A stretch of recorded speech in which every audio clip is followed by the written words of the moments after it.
Kemi Badenoch, the Conservative Party leader, has sacked Robert Jenrick, who is her shadow Justice Secretary, tipped by many to be the next Tory leader, tipped by many to be the next Shadow Chancellor of Reform UK. There's been lots of rumours at Westminster that Jenrick was thinking of jumping ship to Reform.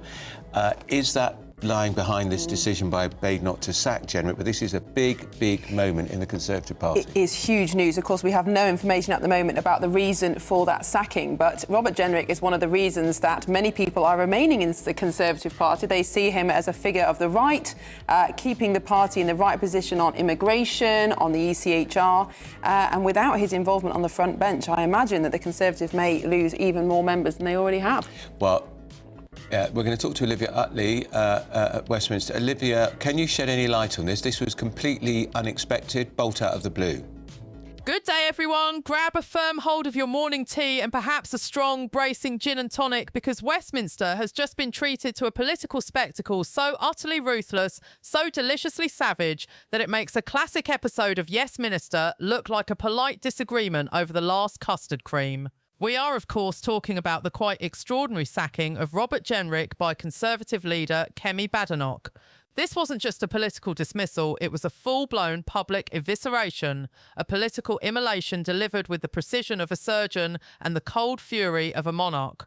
Badenoch did not just fire Jenrick, she completely insulted him, painted him as a treacherous schemer, and then, for good measure, kicked him out of the party with a theatrical flourish that would make Shakespeare proud. Quick favour, if you are loving this high-octane breakdown of our political psychodrama, hit that subscribe button and click the notifications bell icon. Over 92% of viewers haven't yet, which is a statistic more depressing than finding out your favourite chippy has run out of mushy peas. It is free, it takes a second, and it means the world to us here at the British Report. Thanks if you did. Now back to the show. Let us begin with the sheer unadulterated theatre of how this all transpired. For weeks, the Westminster rumour mill had been churning faster than a broken washing machine. Robert Jenrick, the man who once fought Kemi Badenoch for the leadership of the Conservative Party, had been at the centre of speculation. This was not just any speculation. It was the dreaded defection whisper, a term that sends shivers down the spine of any party whip. A string of high-profile Tories had already jumped ship to Nigel Farage's Reform UK, with former Chancellor Nadhim Zahawi being the most recent high-profile departure just days ago. The Tories were already bleeding talent, and Jenrick, a prominent figure on the party's right wing, was looking increasingly restless. Then came the hammer blow. Kemi Badenoch, with the swiftness and brutality of a medieval executioner, announced on X, formerly Twitter, for those of you still clinging to the old ways, that she had sacked Robert Jenrick from the shadow cabinet, removed the whip and suspended his party membership with immediate effect. But this was no quiet, dignified departure. Oh no, Badenoch laid it all out in glorious, damning detail. She claimed she was presented with clear, irrefutable evidence that he was plotting in secret to defect in a way designed to be as damaging as possible to his shadow cabinet colleagues and the wider Conservative Party. I removed the Conservative whip from Robert Jenrick after dismissing him from the shadow cabinet. I was very sorry to be presented with clear, irrefutable evidence, not just that he was preparing to defect, but he was planning to do so in the most damaging way possible to the Conservative Party and his shadow cabinet colleagues. It is my responsibility to protect our party, and faced with that information, I took the only decision that any responsible leader could. Because the British public are tired of political psychodrama. So am I. They saw too much of it in the last government, they're seeing too much of it in this government. I will not repeat those mistakes. When I was elected leader, I committed to doing politics differently. Disloyalty and dishonesty undermine trust in politics. They're also disrespectful to our party members, our councillors, MPs, and most of all, voters. You all deserve better. Conservatives suffered a heavy defeat in 2024. That was painful, but we are rebuilding, with strong principles, clear plans, and with a serious team united around a shared purpose. When individuals choose to walk away from that effort for personal ambition, that tells you nothing about the Conservative Party and everything you need to know about them. There will be more to say, and I know a lot of commentary about this decision. But I want you all to be in no doubt. It's a time of global uncertainty. I am focused on holding the government to account, ensuring they are acting in the national interest, and that Conservatives deliver a proper plan for a stronger economy, stronger borders, and a stronger Britain. Now let us unpack that. Irrefutable evidence. Plotting in secret. Designed to be as damaging as possible. This wasn't just a sacking, it was a character assassination delivered with a digital scalpel. Badenoch did not just tell us Jenrick was leaving. She told us how he was leaving, like a scheming villain in a Victorian melodrama, rubbing his hands together in a darkened room, cackling at the thought of causing maximum disruption. She essentially painted him as a political saboteur, a turncoat whose loyalty was a mere facade. This is pure, unadulterated political insult, designed not just to dismiss him, but to utterly diminish his standing and integrity in the eyes of the public and his former colleagues.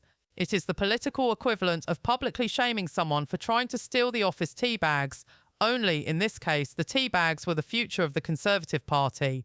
But the drama did not end there. Just moments after Badenoch's explosive announcement, Nigel Farage, the ringmaster of Reform UK, stepped into the spotlight, adding another layer of intrigue and, dare I say, sheer audacity.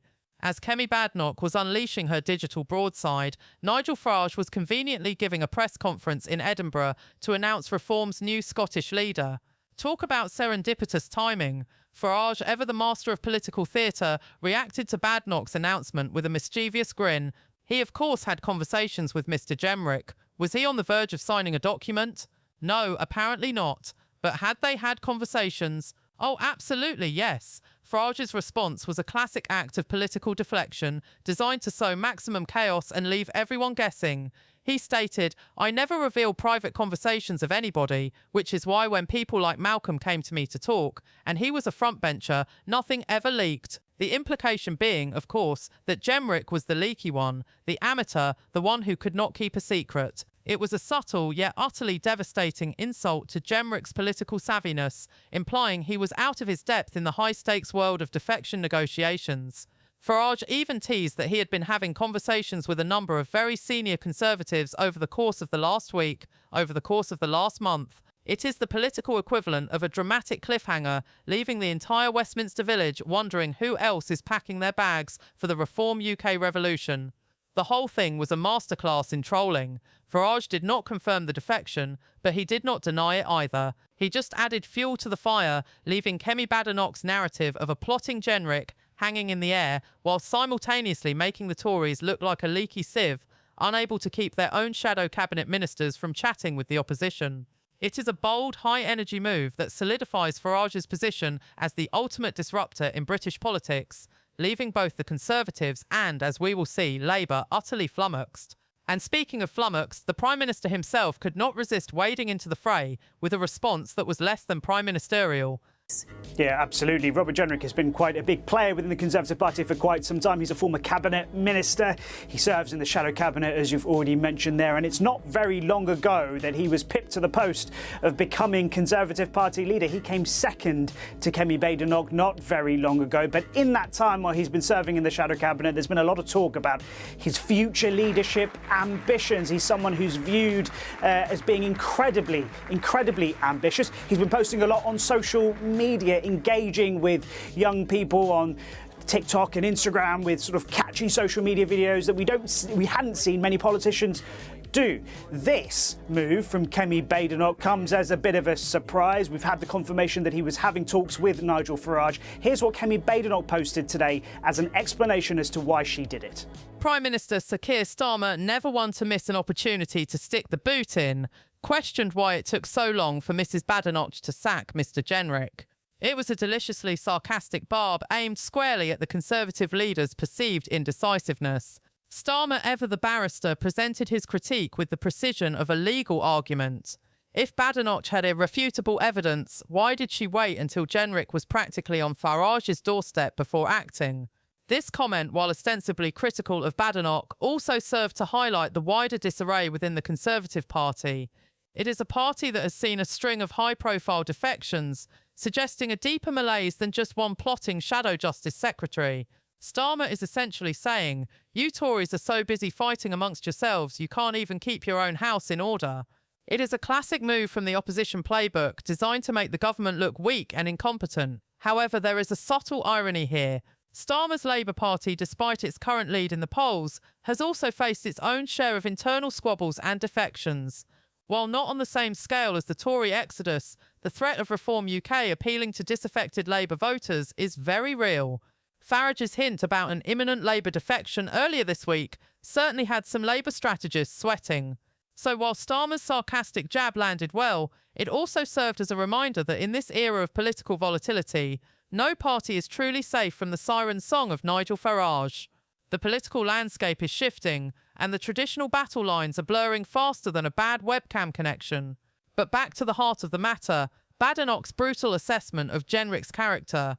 It is a narrative that is resonating deeply within the Conservative ranks, with loyalists rallying around their leader. Within the Conservative Party, the official line is one of resolve and unity.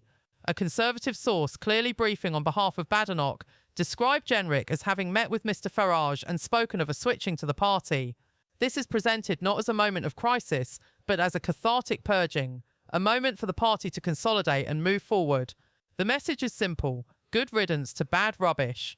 Badenoch herself reinforced this narrative, stating, the British public are tired of political psychodrama, and so am I. They saw too much of it in the last government. They're seeing too much of it in this government. I will not repeat those mistakes. This is a bold, high-energy declaration, painting herself as a leader who is decisive, principled, and focused on the concerns of ordinary Britons rather than the internal squabbles of Westminster. She is attempting to draw a clear line in the sand. Those who are with her are loyal, and those who are plotting in secret are out. This tough stance is undoubtedly playing well with a segment of the Conservative membership, particularly those who are fed up with the constant infighting and perceived disloyalty. For them, Badenoch's decisive action against Jenrick is a sign of strong leadership, a willingness to tackle internal dissent head-on. However, whether this newfound unity can hold in the face of dwindling poll numbers and the relentless march of Reform UK remains to be seen. The wounds of this defection are deep, and while Badenoch has insulted Jenrick and removed him from the fold, the underlying issues that drive such defections, a sense of disillusionment, a feeling of betrayal by the party, are far from resolved. The Conservative Party is still 6 to 10 points behind Reform in some crucial constituencies, and while public insults might make for good theatre, they rarely win elections. So we have seen the brutal sacking, the political theatre, and the desperate attempts to control the narrative. But what does this mean for the long-term future of the Conservative Party, and indeed for British politics as a whole? Robert Jenrick's departure, framed as a massive betrayal by Kemi Badenoch, marks a significant moment in the ongoing realignment of the British right. Jenrick was not a fringe figure. He was a serious contender for the leadership, a man with genuine intellectual heft and a significant following within the party. His defection to Reform UK, particularly after Badenoch's public excoriation, signals a deepening crisis for the Conservatives. They are not just losing members, they are losing influential voices who are actively turning against them. The immediate impact is clear. The Conservative Party looks chaotic, disunited, and increasingly desperate. Their leader, while attempting to project strength, is constantly battling internal dissent and external challenges from a resurgent Reform UK. The analogy of a sinking ship feels increasingly apt, with each defection poking another hole in the hull. While Badenoch has publicly insulted Jenrick and kicked him out, the challenge now is to convince the electorate that the party is still a credible force, capable of governing the country. For Reform UK, Jenrick's arrival, however messy, is a major coup. It adds intellectual credibility to a party often dismissed as a one-man band. It gives them a former shadow cabinet minister who can articulate their arguments with authority and challenge the government from a position of experience. The challenge for Farage, as we discussed, will be to manage the internal tensions that come with integrating a former establishment figure into an anti-establishment movement. Ultimately, this saga is a microcosm of the turbulent state of British politics. The traditional party loyalties are crumbling, and voters are increasingly willing to look beyond the two main parties for solutions. Kemi Badenoch's complete insult of Robert Jenrick might have been a moment of high drama, but it is also a stark reminder that the Conservative Party is fighting for its very survival in a landscape that is constantly shifting. The political psychodrama, as Badenoch herself noted, is far from over. Thank you for watching the British Report.